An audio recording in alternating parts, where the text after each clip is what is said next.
So this section on the mechanics of movement, we're going to actually incorporate the high school fundamental movement skills leadership course into this. Um, it addresses many of the course expectations that exist for this section. At the same time, when this is done, I'm able to give you a certification, so an NCCP certification that you can then use on your resume for applying for jobs in the future that are working with children or in a coaching type situation. So this section here starts off with the intro. This intro is a PDF document. So this will open up. The information is straight from the NCCP course and what is provided. What's important for you to make sure of is that when you're going through this information is that you understand that this isn't something that just one organization's created, an isolated group within Canada. You'll notice that it's got the support of all the provinces in Canada as well.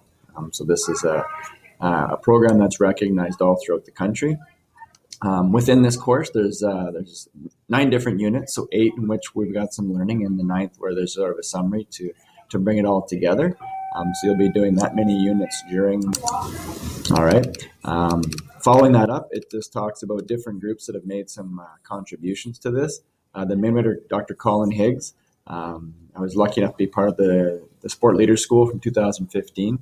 And he's got some really interesting research and work that he's doing with children, and things we're going to actually take a look at a little bit later in the next unit in Module 6 that we're going to complete. So the idea here is that this workshop in the end is going to allow you to create safe games for children to practice fundamental movement skills, applying the 6-step teaching process to movement skills, modeling responsible behavior, and applying NCCP values in decision making.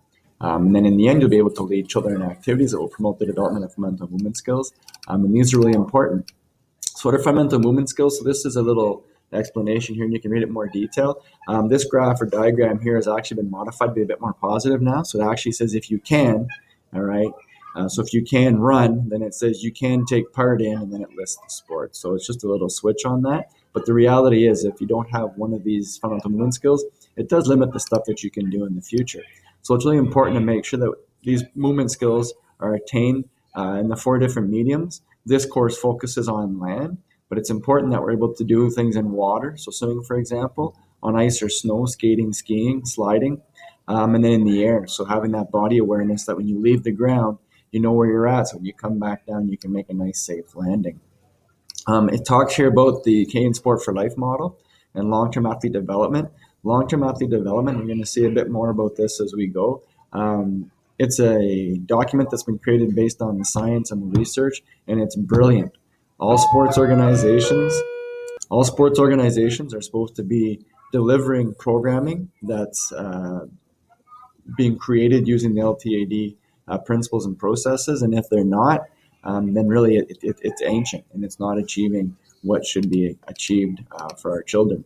This is what the rectangle for Sport for Life looks like. So it basically starts off with active start, moves to fundamentals, learn to train, and then after that, people branch off. So you have people who are in the train to train, right? And this then leads to competition and then winning, all right? You'll notice it's a very small group of people who end up there in the end.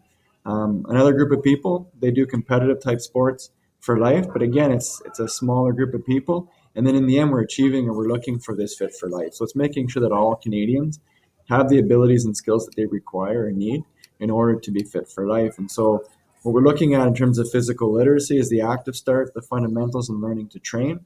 We're going to focus in on some fundamentals, but what we're doing also applies to all 3 of these first stages of the LTAD model. And again, your fundamental movement skills on land is what we're working with there. So here you'll see that you've got your active start, fundamentals, learning to train, and then it gives more details. So basic movements at the young ages, you're not necessarily teaching specific things. You're creating an environment that allows children to explore with this. You're then moving a little bit more specific in terms of the different things we're looking at in terms of fundamental movement skills, and we're going to focus sort of in on this area in terms of the course content.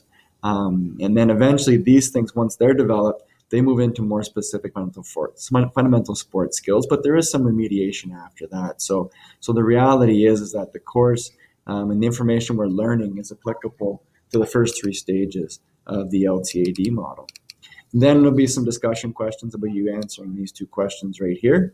And based on what I've just explained, hope that'll help.